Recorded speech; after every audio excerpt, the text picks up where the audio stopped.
سوال یہ ہے کہ مرد 4 شادیاں بھی کریں، متے بھی کریں، اور جناب مسیار بھی کریں، اور لونڈیاں بھی رکھیں، اور عورت جو ہے وہ ایک سے زیادہ نکاح نہ کرے، یہ اس کی کیا لاجیکل جسٹیفیکیشن؟ عورتوں کے لیے بھی دین ہے نا، وہ سوال کریں تو آپ کیا جواب دیں گے؟ جتنے سوالات ہیں ان کی جسٹیفیکیشن صرف ایک ہے کہ اگر گاڈ ایگزسٹ کرتا ہے تو باقی سارے سوال بے معنی ہیں۔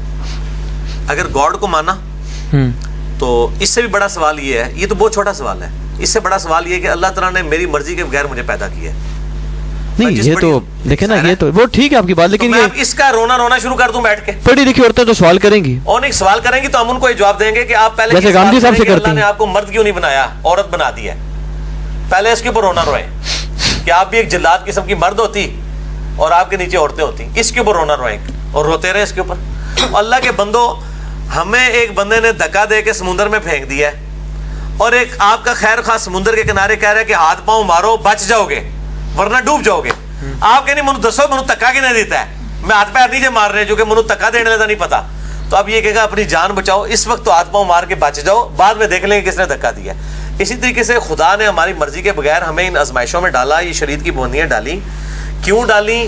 ڈل گئی ہیں، فی الحال ہاتھ پاؤں مارے، اللہ کے پاس پہنچیں گے اس سے سوال کر لیں گے۔ میں یہ کہہ رہا ہوں کہ اگر تو میرے ان سوالات کے لاجیکل جواب دینے سے سارے سوال ایڈریس ہو جائیں پھر تو میری اس عمل کرنے کا کوئی فائدہ ہے، کوئی نہ کوئی سوال تو پھر بھی باقی رہ جائے گا۔ تو میں اس لیے کہہ رہا ہوں پہلے گاڈ کی ایگزسٹنس پہ بات کریں، گاڈ ایگزسٹ کرتا ہے، باقی سارے سوال بے معنی ہو جائیں گے۔ نہیں وہ تو یہ اس پہ تو جو یہ بعض اس طرح کے جو پرویزی ٹائپ لوگ ہیں، ایسے اب عورتیں زیادہ اس سے متاثر، دجال کے دور میں بھی عورتیں زیادہ، آپ نے سنی ہے نا حدیث؟ جی جی۔ تو وہ اس پہ یہ بھی اعتراض کرتے ہیں نا، وہ کہتے ہیں جی یہ کیونکہ ہر دور میں مرد ڈومینیٹ کرتے رہے ہیں تو شریعت بھی انہوں نے جو ہے نا ایسے مسائل اپنی طرف سے گڑے ہوئے ہیں کہ جس میں مردوں کو سلتے ہوں، عورتوں کو دبائی جو۔ ایک منٹ، یہ سوال اٹھاتی ہیں اسی لیے گاندھی صاحب کی طرف زیادہ جاتی ہیں۔ میں یہ کہتا ہوں کہ اسلام میں، قرآن میں عورتوں کے حقوق مردوں سے زیادہ ہیں، یعنی قرآن میں اللہ تعالیٰ نے مردوں کی ذمہ داری لگائی ہے کہ عورتوں کو کھلانا پلانا ہے، کہیں عورت کی ذمہ داری نہیں لگائی ہے، اور پریکٹیکلی بھی ایسا ہی ہے۔ کوئی اکا دکا کیس لد ہے نا، لیکن پریکٹیکلی بھی یہی ہے۔ اسی طریقے سے مرد کو کہا گیا ہے کہ اگر یہ اپنے بچے کو دودھ پلاتی ہے، حالانکہ بچہ اس عورت کا بھی ہے، لیکن اس کی پیمنٹ تم نے کرنی ہے، ٹھیک ہے۔ اچھا پھر یہ کہتے ہیں وراثت میں آدھا حصہ رکھا گیا، وہ تو ایک طرف سے آدھا حصہ رکھا گیا نا، اس کو تو باپ کے مرنے کی وراثت بھی ملنی ہے، خامد کے مرنے کی وراثت بھی ملنی ہے، اور بیٹا مر گیا اس کی بھی وراثت ملنی ہے، وراثت کی کتنے ساری چیزیں۔ پھر باپ کے قدموں کے نیچے جنت نہیں کہا گیا، عورت کے قدموں کے نیچے جنت کہا گیا، اور پریکٹیکلی اس وقت عورت مسلمان معاشرے میں تو ایک بت بن چکی ہے، میں تو یہ کہوں گا۔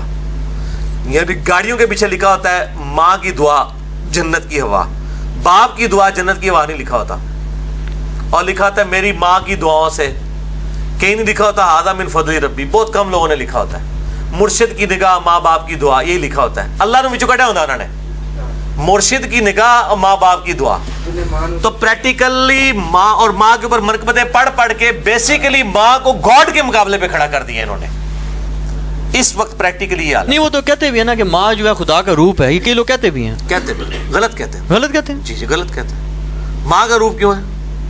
ماں تو دوزخ میں جلائے اپنے بچے کو آگ میں پھینک سکتی ہے، لیکن اللہ تو پھینکے گا۔ ماں کا اور خدا کا ماں کا یہ تو یہ میرا خیال ہے نیو ڈار صاحب بھی اور صوفی بھی اس قسم کی دلیلیں دیتے ہیں۔ کیا وہ کہتے ہیں جی یہ جو جیسے ہے نا، یہ جیسے ماں ڈراتی ہے نا، میں تیری انگلی جلا دوں گی پھر جلاتی ہے، وہ کہتے ہیں جی یہ تو اللہ تعالیٰ نے ڈرائی ہے، تو کہہ رہے ہیں میں جلائے ہوئے دکھائے گئے ہیں، اللہ کے نبی کو دکھائے گئے ہیں، لیکن وہ قرآن میں پھر کہتے ہیں یہ بھی تو ہے نا کہ میں نے رحمت کو اپنے اوپر لازم کر لیا، ہاں تو یہ میری رحمت اس پہ غالب ہے۔ تو نبی عبادی انی انا الغفور الرحیم، میرے بندوں کو خبر دے دو کہ میں غفور رحیم ہوں، لیکن میرا عذاب بھی بڑا دردناک ہے۔ سورۃ الحجر میں قرآن نے کبھی ون سائیڈڈ پکچر نہیں گاڈ کی پیش کی ہے، ٹھیک ہے۔ پھر میں پریکٹیکلی پھکی دوں، شاہ جی پریکٹیکلی بھی لے لیں پھکی جی بولیں۔ آپ کا اگر اختیار ہو، آپ کسی ایسی عورت کو موت دیں گے جس کے 4 چھوٹے چھوٹے بچے ہوں کہ اس کو بچپن میں ہی مسکین کر دیا جائے اور اس ستیلی ماں کے ٹائی چڑھا دیا جائے؟ میں تو خدا تو کرتا ہے، ہزاروں ایسی ماؤں کو موت دیتا ہے جن کے بچے یتیم ہو جاتے ہیں، ان کے مینٹل ماڈلز تبدیل ہو جاتے ہیں، وہ ستیلی ماؤں کے ہتھے چڑھے رہتے ہیں۔ یہ کون کر رہا ہوتا ہے؟ خدا کر رہا ہوتا ہے۔ تو اگر آپ کی ڈاکٹرائن مان لیجئے کہ خدا صرف محبت ہی محبت ہے، خدا بالکل ون سائیڈڈ ہے، وہ صرف ڈراتا ہے کرتا نہیں ہے، وہ تو کتنی عورتوں کو موت بھی دے رہا ہے، ان کے بچوں کو یتیم کر رہا ہے، کتنے غریب بچوں سے ان کے باپ چھین رہا ہے، گھر میں ایک کمانے والا کفیل ہے خود کے شملے میں، وہ بھی مر جاتا ہے، اللہ تعالیٰ چھین رہا ہے۔ تو آپ کی اگر ڈاکٹرائن مان لیجیے تو یہ پریکٹیکلی تو سب کچھ ہو رہا ہے۔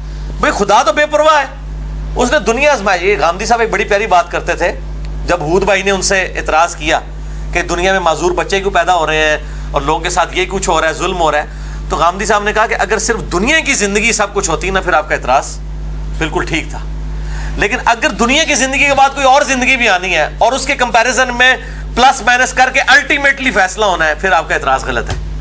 اگر اربوں سال کی آخرت کی زندگی کے مقابلے میں دنیا میں کوئی 60 سال بھی لولے لنگڑے پن میں گزار دے تو کچھ بھی نہیں ہے، at the end of the day تو جنت ہے اس کے پاس، ٹھیک ہے نا۔ آپ اگر صرف دنیا کی نظر سے دیکھیں گے تو آپ کو شریعت بھی فراڈ نظر آئے گی، لیکن شریعت انکمپلیٹ ہے آخرت کے بغیر۔